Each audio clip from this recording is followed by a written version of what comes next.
সুপ্রভাত সবাইকে। আজ বৃহস্পতিবার, সকাল এখন 7:30 মতো বাজছে। আমি উঠেছি কিছুক্ষণ আগেই, তবে আবার একটু ঘরে গেছিলাম। আমার ছোট্ট একটা মেয়ে আছে 8 মাসের, সে উঠে পড়েছিল, তাকে একটু ঘুম পাড়ানোর জন্য আবার গেছিলাম। তো এসে কাজ শুরু করলাম। সকালটা ঠাকুর প্রণাম দিয়ে শুরু করলে দেখেছি দিনটা খুব ভালো যায়। আজ যেহেতু বৃহস্পতিবার, তো আজকে সকালে প্রথম কাজটাই হলো আমার ঠাকুরের জায়গাটা পরিষ্কার করে নেওয়া।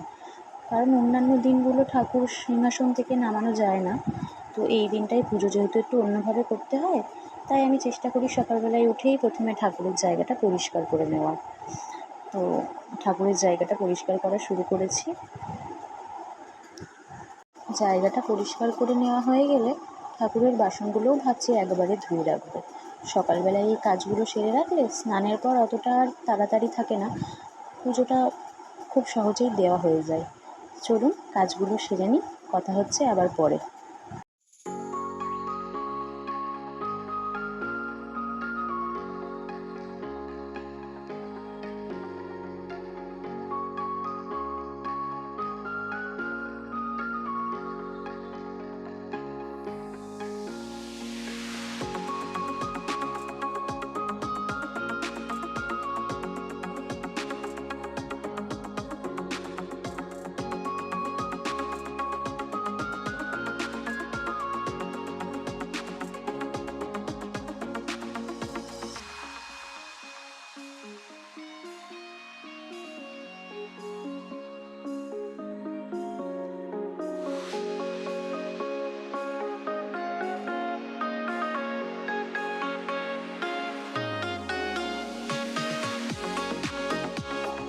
বাসনগুলো তো ধুয়ে নিলাম।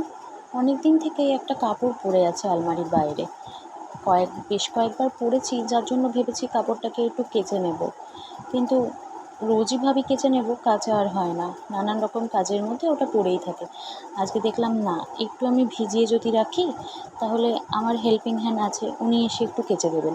তো ওটা ভিজিয়ে রাখার পর এই যে আমার মেয়ের জন্য কিছু ড্রাই ফ্রুটস একটু ভিজিয়ে রাখবো, কারণ না ভিজিয়ে রাখলে ওগুলোর খোসাগুলো খুব সহজে যেতে চায় না, তাই জন্য একটু গরম জলে ভিজিয়ে রাখছি। আগের দিন রাত্রে ভিজিয়ে রাখলে হয়, তবে আগের দিন রাত্রে ভিজিয়ে রাখলে হয় কি, জিনিসটা একটু বেশি খারাপ হয়ে যায়। আমার মনে হয় সকালবেলায় একটু উষ্ণ গরম জলে ভিজিয়ে দিলে সেটাই ভালো হয়।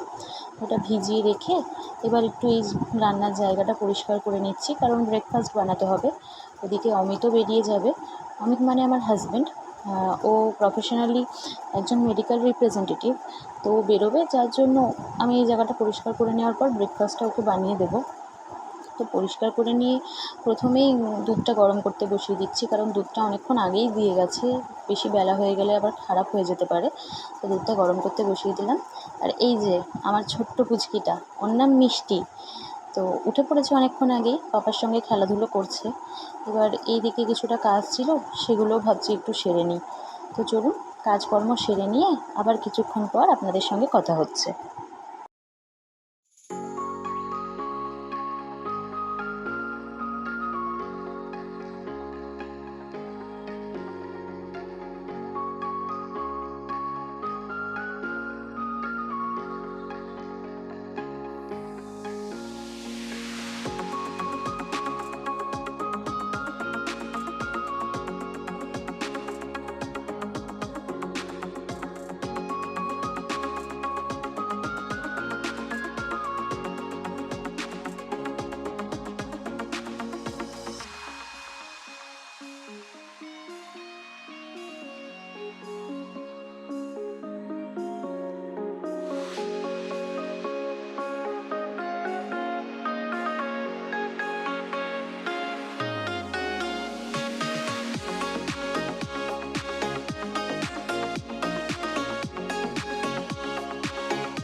অমিতের ব্রেকফাস্টটা ওকে আমি দিয়ে দিয়েছি, আর আমারটা আমি আর বসে খাওয়ার সময় নেই, যার জন্য এখানেই নিয়ে নিয়েছি। কাজ করতে করতে ব্রেকফাস্টটাও করা হয়ে যাবে।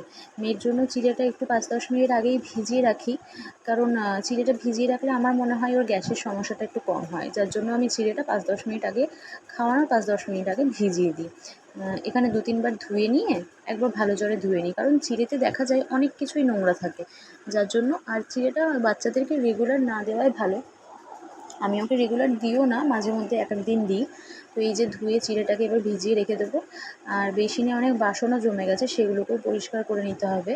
আমার হেল্পিং হ্যান্ড যিনি আছেন উনি ঘর মোছেন আর কাপড় কাচেন, কিন্তু বাসন মাজেন না। আর কাপড় কাচাটাও সেটা আমার আর আমার হাজব্যান্ডেরটা কাচেন। আমার বেবির যত যা জিনিস সেগুলো আমি পরিষ্কার করি। আর সত্যি কথা বলতে কি, নিজের বাচ্চার জিনিস অন্যকে দিয়ে কাচানো পরিষ্কার করাটা ঠিক আমার নিজস্বভাবে ভালো লাগে না, কারণ বাচ্চাদের জিনিস খুব হাইজিন মেনটেন করতে হয়। তো আমি নিজেই কাচি ওর জিনিসগুলো। দেখুন, গল্প করতে করতে কত কাজই না সেরে নিচ্ছি। এদিকে বাসনগুলোও ধোয়া হয়ে গেল, এদিকে আমার ব্রেকফাস্টও মোটামুটি করা হয়ে গেছে। তো চলুন আরও কিছু কাজ সেরে নিই, তারপর আবার আপনাদের সঙ্গে গল্প করব।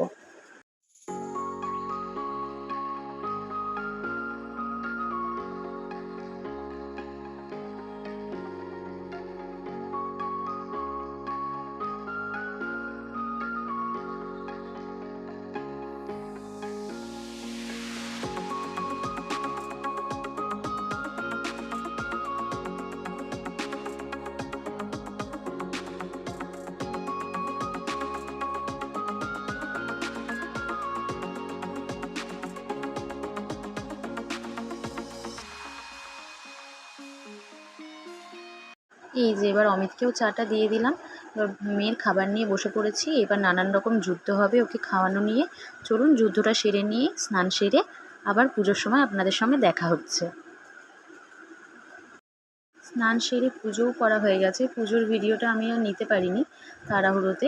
এই যে পুজো করা হয়ে গেছে। এটা বিকেলবেলায় মেয়েকে আগে খাইয়ে নিচ্ছি, একটু বেরোবো। ওকে খাইয়ে নেওয়ার পর রেডি করে দিয়ে তারপর আমিও রেডি হয়ে নেব, কারণ ওর পেছনে অনেকটা সময় লাগে। তো ওকে আগে খাইয়ে নিচ্ছি, তারপরে এই তো রেডি হয়ে গেছি, এবার বেরোবো।